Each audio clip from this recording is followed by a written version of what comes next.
Récemment en Guinée, lors de la 9e session, le président de la République de Guinée s'était engagé, s'était porté garant vraiment de mener des démarches auprès de ses pairs pour que vraiment le financement de la formation professionnelle soit vraiment au centre vraiment de ses préoccupations. Est-ce que le constat y est aussi? Oui, ce qui se passe aujourd'hui, c'est que nous avons tous conscience que écrire un dispositif, mettre en place un dispositif et être efficace demande suffisamment de ressources. Il faut mobiliser non seulement les ressources et rendre plus efficient la façon de collecter ces ressources et aussi d'explorer d'autres pistes comme le partenariat public-privé, comme vous l'avez entendu aujourd'hui.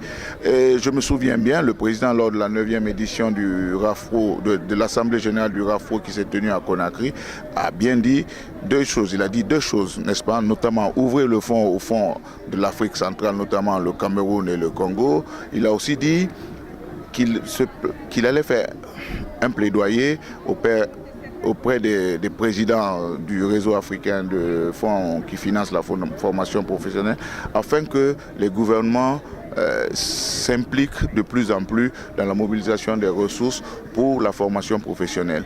Aujourd'hui, il m'a été rappelé, mes pairs m'ont rappelé cette promesse du président et je pense que dans les prochains jours ou dans les prochaines semaines, une délégation du RAFPRO ira voir le président de la République pour lui exposer ses préoccupations et lui proposer des pistes de solutions afin qu'en tant que président de l'Union africaine, s'implique aussi dans ce qu'on appelle la formation professionnelle. Être instruit, c'est quelque chose, mais être formé, c'est encore mieux. Et il faudrait que nos gouvernants sachent que la formation professionnelle ne coûte pas cher. Elle ne coûte pas cher. Ça implique de gros montants, mais elle ne coûte pas cher parce que l'ignorance coûte encore beaucoup plus cher. Quand on ne sait pas, on fait beaucoup de gaffes. Quand on ne sait pas, on écrit des mauvais contrats. Quand on ne sait pas, on s'engage dans des voies assez désastreuses à la fin. Donc, ce plaidoyer, on le fera. On ira personnellement vers le président de l'Union africaine, le président de la République de Guinée, le professeur Alpha Condé, pour exposer un peu les difficultés que rencontre le RAFPRO, chaque fonds du RAFPRO dans son propre pays, afin qu'il soit ce monsieur qui va aller vers ses pairs faire un plaidoyer en notre faveur. Et ça se fera assez rapidement. Avant cela, puisque c'était l'année dernière que le président avait pris cet engagement, qu'avez-vous fait à votre niveau? Est-ce que vous êtes organisé à rencontrer le président de la République? Le réseau africain des fonds et institutions de formation professionnelle l'a fait.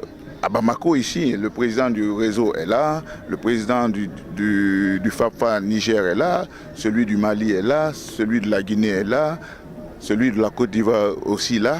Et le quorum était suffisamment atteint pour tenir une réunion extraordinaire pour voir dans quel sens on veut évoluer. Et la décision qui a été prise, c'est d'aller vers le président guinéen c'est le seul président qui a assisté à la clôture d'une assemblée générale d'un réseau de fonds de formation professionnelle.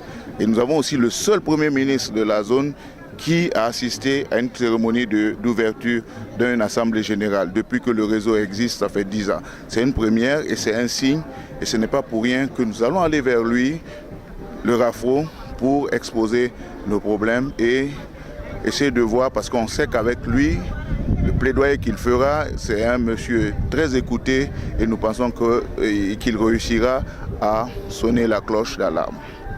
Je vous remercie. Ça, c'est